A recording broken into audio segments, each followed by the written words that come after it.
ஆண்டவராகிய இயேசு கிறிஸ்து நாமம் மகிமைப்படுவதாக. परमेश्वर यीशु के नाम को महिमा हो। இந்த நாளிலும் விசேஷமாக சென்ட் பீட்டர் திருச்செல்லுடைய போதகர் இமானுவேல் அவர்கள் இந்த கூட்டத்தை இந்த நாளில் ஒழுங்கு செய்திருக்கின்றார். विशेष तौर से सेंट पीटर कलीसिया के जो पासवान है इमानुएल जी इस प्रकार के कार्यक्रम को यहाँ पर आयोजित किया गया है। இன்று இந்த நாளிலே தேவனுடைய செய்தியை பகிர்ந்து கொள்ளும்படியாக आज परमेश्वर का जो सुसमाचार वचन को बांटने के लिए DS ஐயா ரெவரண்ட் அருள் திரு டி செல்வராஜ் ஐயா அவர்கள் தான் வர வேண்டியதாக இருந்தது. विशेष तौर से हमारे बीच में DS जी इस जगह पर वे परमेश्वर के संदेश बांटने के लिए इस जगह पर बुलाए गए थे, ஆனால் அவர் ஒரு சில காரணத்தினாலே வர முடியாத ஒரு சூழ்நிலை, कुछ कारण की वजह से आगे वे हमारे बीच पर वे उपस्थित नहीं हुए हैं।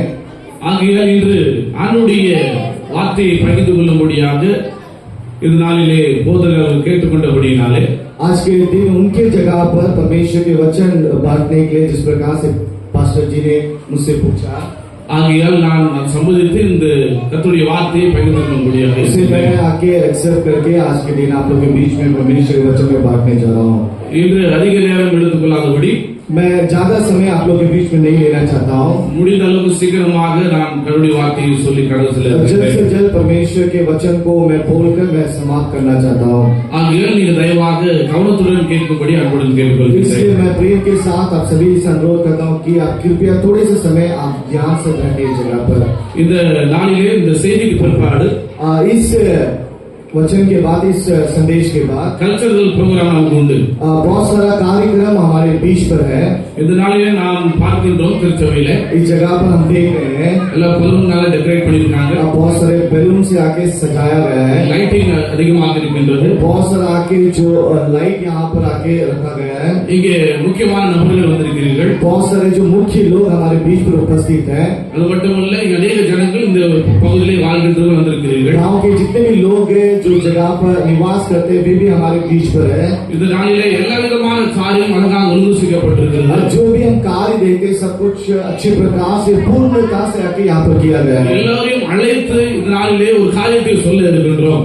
सभी जनों को बुलाकर कुछ जगह पर बोलने की चाहत है। இங்க இருக்கின்ற எல்லாமே ஒரு காரியத்தை மட்டும் அது வெளிப்படுத்துகிறது. ये जो भी कार्य हम देखते हैं ये सिर्फ एक चीज को यहाँ पर आके इंडिकेट करता है। அதுதான் மிக முக்கியமான ஒரு காரியமாக இந்த நாளில் இருக்கிறது. वही आके एक मुख्यता से हम देखते हैं। அது என்னவென்று சொன்னால் वे क्या बोले से இந்த நம்முடைய வாழ்விலே हमारे जो जीवन में எல்லாம் நல்ல அழகாக வந்து ட்ரெஸ் எல்லாம் போட்டு வந்திருக்கீங்க, சூப்பர் ட்ரெஸ். हम सभी जन बहुत अच्छे प्रकार से वस्त्र पहन के जगह पर आए, எல்லாம் பார்த்து ரொம்ப அழகாக இருக்கிறீர்கள், देखने में बहुत अच्छे दिख रहे हैं। எல்லா விதமான காரியம் ரொம்ப அழகாக இருக்கிறது. जितने भी देखने कार्य सब आके बहुत अच्छे प्रकार से, இதுக்கெல்லாம் ஒரு காரணம் உண்டு. इस सब का आके एक कारण है। அது என்னவென்று சொன்னால் वो क्या है बोलने से ஆண்டவராகிய இயேசு கிறிஸ்து பிறந்த அந்த காரியத்தை முன்னிட்டு நாம் செய்கின்றோம். यीशु के जन्म के उस कार्य को लेकर इस प्रकार का कार्यक्रम बनाते हैं। ஆகையால் இந்த நாள் सभी जगह पर கிறிஸ்துமஸை நாம் கொண்டாடி இருக்கின்றோம். सभी लोग आके क्रिसमस के जो पर्व को मनाने जा रहे हैं। அதுக்கு முன்பதாக उनसे पहले आकर டிசம்பர் 1ஆம் தேதியிலிருந்து दिसंबर 1 तारीख से लेकर எல்லோரும் கொண்டாட ஆரம்பித்து விட்டோம். सभी लोग आके इस पर्व को मनाने आरंभ करते हैं। எல்லாரும் ஸ்டார் போட்டோம், सभी घर में आके स्टार लगाते हैं, எல்லோரும் தங்களை ஆயத்தப்படுத்திக் கொண்டிருக்கின்றோம். सब लोग अपने आप को तैयार करते हैं இயேசு கிறிஸ்து அந்த பிறப்பின் காரியத்தை கொண்டாடுவதற்கென்று. यीशु के उस जन्म के उस पर्व को मनाने के लिए। ஆகையால் इसलिए இந்த இயேசு கிறிஸ்து அவர் பிறந்த காரியத்தை குறித்தும் यीशु के जन्म के इस उद्देश्य के कारण தேவன் ஏன் இந்த உலகத்தில் வந்தார் என்பதை குறித்தும், परमेश्वर क्यों इस दुनिया पर वे जन्म लिया, ஏன் தேவன் அவரை அனுப்பினார் உலகத்துக்கு, क्यों परमेश्वर उन्हें जगत पर भेजा, இதை குறித்து இந்த நாளில் தியானிக்க இருக்கின்றோம். इसके बारे में आज के दिन ध्यान करने जा रहे हैं। நாம் எல்லோரும் திருப்பிக் கொள்வோம். हम सब बाकी समय बाइबल में देखेंगे மத்தேயு எழுதின சுவிசேஷ புத்தகம் मत्ती रचित सुसमाचार 1வது அதிகாரம் पहला अध्याय, அதுல இருக்கிற வசனங்கள் குறித்து நாம் தியானிக்க இருக்கின்றோம். उन पर लिखा हुआ कुछ वचन को हम ध्यान करने जा रहे हैं। நாம் எல்லோரும் திருப்பிக் கொள்வோம்.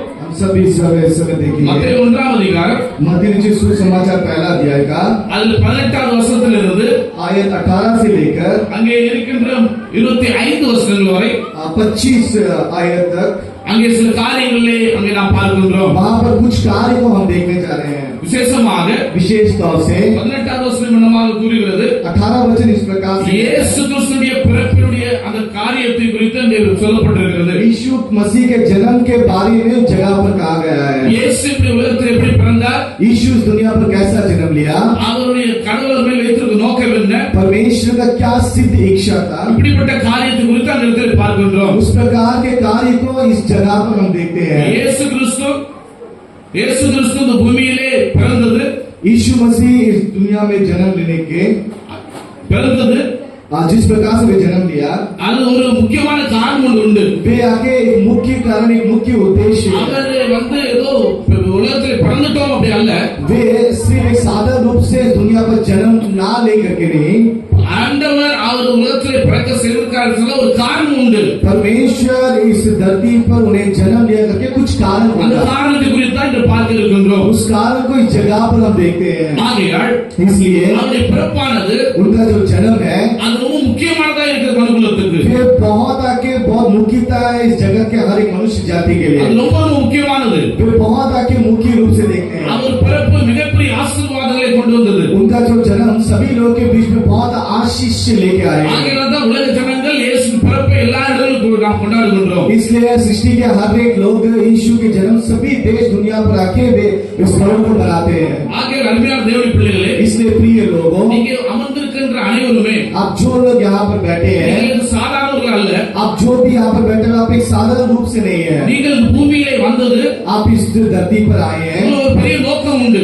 आप लोग आने का एक मुख्य एक कारण है. உங்கள் அந்த நோக்கத்தை கண்டுபிடித்து செயல்படும் பொழுது उनका जो कारण आप यदि खोज करने के समय, அது நிச்சயமாக ஆசீர்வாதமாக இருக்கும். उस खोज करने के बाद आपके जीवन आशीष के साथ रहता है. அநேக ஜனங்கள் உலகத்தில் பிறக்கிறார்கள். इस दुनिया में अनेक लोग जन्म लेते हैं, ஆனால் நோக்கம் என்னென்று தெரியாமலே மறுத்து போடுகிறார்கள். लेकिन क्या कारण है, बिना कारण जाकर इस धरती को वे छोड़ के चले जाते हैं. ஆனால் கடவுள் எல்லாருமே ஒரு நோக்கத்தை வைத்திருக்கிறார். लेकिन परमेश्वर सबके ऊपर एक रीजन, एक कारण அந்த है. நோக்கத்தை கண்டுபிடிப்பது ரொம்ப முக்கியமான காரியமாக இருக்கிறது. उस उद्देश्य को जानना आके बहुत मुख्य रूप है. இந்த இடத்திலே நாம் பார்க்கின்றோம், इस जगह पर हम देखते हैं ஆண்டவராகிய இயேசு கிறிஸ்துவினுடைய பிறப்பினுடைய அந்த பேக்ரவுண்டை குறித்து சொல்கிறது. विशेष तौर से यीशु मसीह के जन्म के जो इतिहास के बारे में इस जगह पर हम देखते हैं. அதை சொல்லும் பொழுது इस जगह पर इस प्रकार से लिखा है, தேவன் கடவுள் परमेश्वर जो है இயேசுக்கு அம்மா யார் என்று சொல்லி அவர் நியமிக்கின்றார். यीशु का माँ कौन है करके परमेश्वर वहाँ पर निर्णय करता है. அது மட்டுமல்ல, उस प्रकार से खाली नहीं, கடவுள்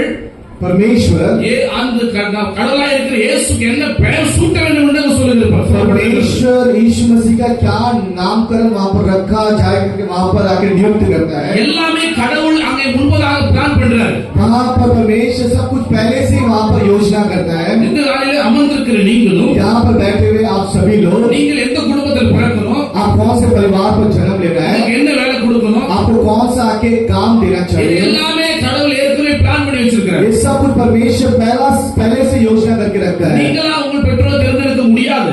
आप आके अपने आप को योजना के अनुसार नहीं चला सकते हैं. உங்க பெற்றோரை நீங்க தேர்ந்தெடுக்க முடியாது. आप अपने माता पिता को आप चुन नहीं सकते हैं. ஏனென்று சொன்னால் क्यों बोले से, கடவுள் நியமித்திருக்க யாருக்கு நீங்க பிள்ளையா பிறக்க வேண்டும் என்று சொல்லி परमेश्वर जिसे चुना है उसे ही परमेश्वर उनके घर पर आके बालक उत्पन्न करता है. அந்த कुடும்பத்திலே பிறக்கும் பொழுது उस परिवार में जब जन्म लेने के அந்த समय குடும்பத்திற்காக நீங்கள் செய்ய வேண்டிய நோக்கங்கள், ரெஸ்பான்சிபிலிட்டி நிறைய இருக்கு. उस परिवार के लिए जो काम जो कार्य करना बहुत कुछ है.